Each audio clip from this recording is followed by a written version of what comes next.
It is the year 2000 in a corner office in Dallas, Texas. Two men from a small California startup make an offer. They want $50 million.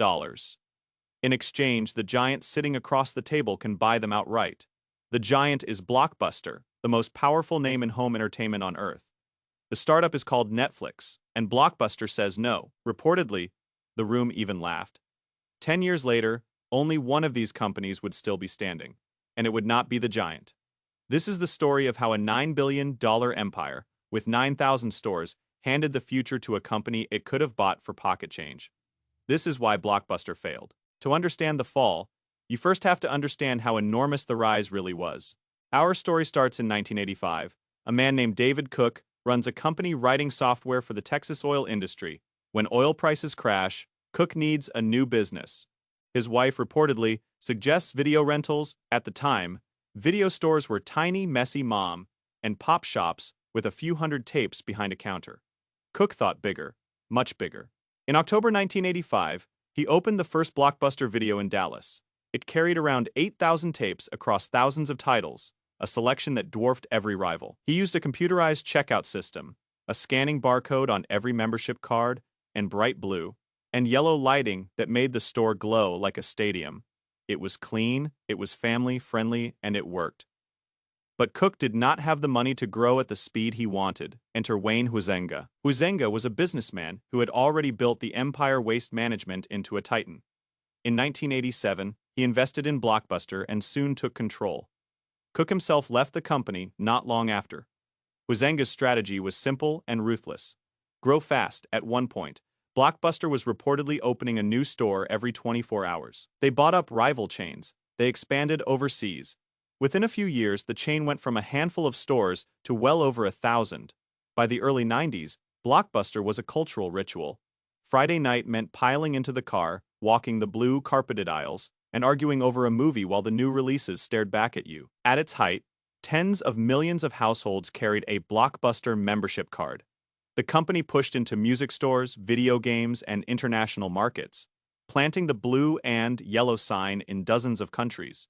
For a generation of families, renting a movie and Blockbuster meant the same thing. Then, in 1994, Huizenga sold Blockbuster to Viacom for a staggering $8.5 billion. The timing looked brilliant. Blockbuster was at its peak. But here is the first crack in the empire that almost nobody noticed.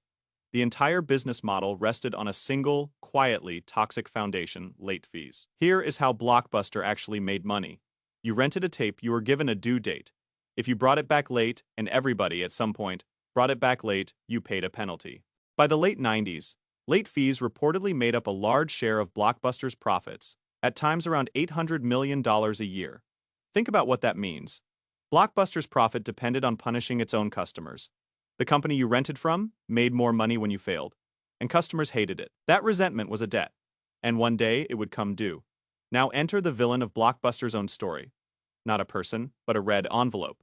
In 1997, a man named Reed Hastings co-founded a company called Netflix. The legend, which Hastings himself has told, goes like this. He was charged a $40 late fee for returning a copy of Apollo 13 6 weeks late, and it made him furious.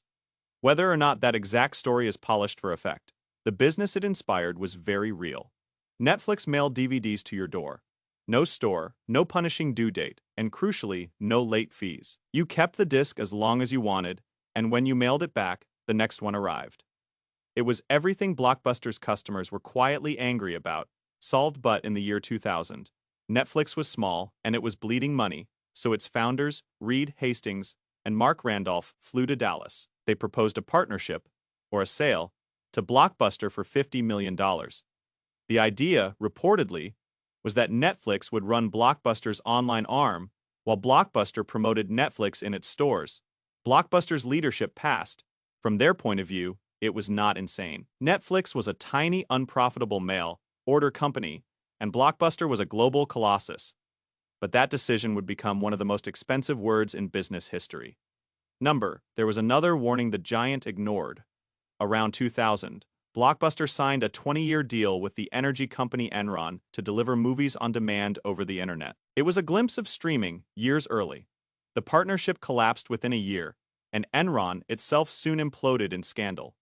Blockbuster walked away, and the idea of digital delivery went back in the drawer. For a while, the giant seemed fine. In 2004, Blockbuster hit its peak. Over 9,000 stores worldwide and roughly 84,000 employees. It felt untouchable. But underneath, the ground was shifting. At that scale, the numbers were staggering. Tens of millions of members carried its card, and the brand was recognized in nearly every corner of the country. That same year, a CEO named John Antioco looked at the numbers and saw the threat clearly. He understood that late fees, however profitable, were poisoning the brand and that Netflix's model was the future. So he made two bold bets. First, in 2004, Blockbuster launched its own online DVD by mail service, Blockbuster Online, to fight Netflix directly. Second, in 2005, Antioco pushed to end late fees entirely, a campaign called the End of Late Fees. The End of Late Fees was not even simple to execute. The program still charged customers who kept a movie far too long, converting the rental into a sale, and according to legal filings, several states pushed back. A settlement followed, requiring Blockbuster to clarify the terms and refund some customers. Even fixing the hated fee turned into a headache. On paper, Antioco was doing everything right. He was attacking his own toxic revenue to save the brand. And then came the twist that more than anything else sealed Blockbuster's fate. A boardroom war. Ending late fees cost money, reportedly hundreds of millions in lost revenue and expenses. Building the online business cost money too. Antioco believed this was the necessary price of survival, but a powerful investor disagreed. The activist investor Carl Icahn had bought a large stake in Blockbuster, and he was furious about the spending and about Antioco's pay. A brutal proxy fight followed. Icahn won seats on the board. The relationship between the CEO and the board collapsed. In 2007, Antioco left. His replacement was a retail executive named Jim Keyes, who had run the convenience store chain 7-Eleven. Keyes reportedly saw the online push differently. Under the new leadership, the aggressive spending on Blockbuster Online was pulled back, and the strategic focus drifted back toward the stores. Right at the moment, the company needed to sprint into the digital future. It slowed down. There was also a new kind of rival appearing outside the store. Bright red kiosks called Redbox began popping up in supermarkets and pharmacies, renting movies for about $1 a night. They were cheap everywhere and required no store staff at all. Blockbuster was now being squeezed from two directions at once: the convenience of the mail on one side and the cheap kiosk on the other. Yet, the company's leadership reportedly played down the danger. Jim Keyes was quoted saying that neither Redbox nor Netflix was really on the radar as competition. History would treat that line unkindly. Meanwhile, Blockbuster had actually built a genuinely clever weapon. It was called Total Access. Launched in 2006, Total Access let customers rent a movie online and then return it to a physical store where they got a free in-store rental on the spot. It combined the two things Netflix could not offer together: mail convenience and instant gratification. It worked so well that Netflix's subscriber growth reportedly stalled, and Netflix's leadership later admitted they were genuinely scared. For a brief window, Blockbuster was winning. Then the spending got cut, the terms got less generous, and the momentum died. Blockbuster had a knife at its rival's throat and let go. And while the giant fought itself, the ground did not just shift, it vanished. The real killer was not the mail, it was streaming. In 2007, Netflix launched streaming. Movies delivered instantly over the internet. No disc, no store, no envelope, nothing to return, ever. This was the extinction event. The entire physical rental industry, the stores, the tapes, the shelves, the late fees, all of it was built on one idea: that getting a movie was inconvenient. Streaming made it effortless. And Blockbuster, weighed down by 9,000 physical stores and their leases, could not turn fast enough. Those stores, once the source of all Blockbuster's power, became an anchor. Thousands of expensive retail leases, tens of thousands of employees, mountains of physical inventory that was turning worthless. Netflix carried almost none of that weight. It could pivot from mailing discs to streaming bits without closing a single store, because it never had any. The debt made everything worse. Heavy borrowing, combined with collapsing rental revenue, left Blockbuster with shrinking cash and rising pressure. In 2010, the empire filed for Chapter 11 bankruptcy, 9,000 stores. Billions in past revenue. A brand known in nearly every household gone into bankruptcy protection. In 2011, The satellite television company Dish Network bought Blockbuster's remaining assets in a bankruptcy auction for around $320 million. Dish tried a few things: a streaming service, keeping some stores alive, but the decline was terminal. By 2013, Dish announced it would close the remaining company, own stores in the United States, one by one. The blue and yellow signs went dark across the country and around the world. The same Netflix that Blockbuster once laughed out of the room grew into a global streaming giant worth many times what the whole video rental industry had ever been. The student had buried the master and then there was one, in a single store in Bend, Oregon, the last Blockbuster on Earth kept its lights on. It survives as a kind of living museum, the final relic of an empire that once seemed eternal. It became a tourist stop, the subject of a documentary, and a strange monument to a lost ritual. People travel from around the world just to walk its aisles one more time and feel the 90s again. The store that outlived 9,000 others is now a souvenir shop for its own extinction. So why did Blockbuster really fail? It is tempting to say streaming killed it and walk away. But that is too easy. Streaming was the weapon. It was not the reason.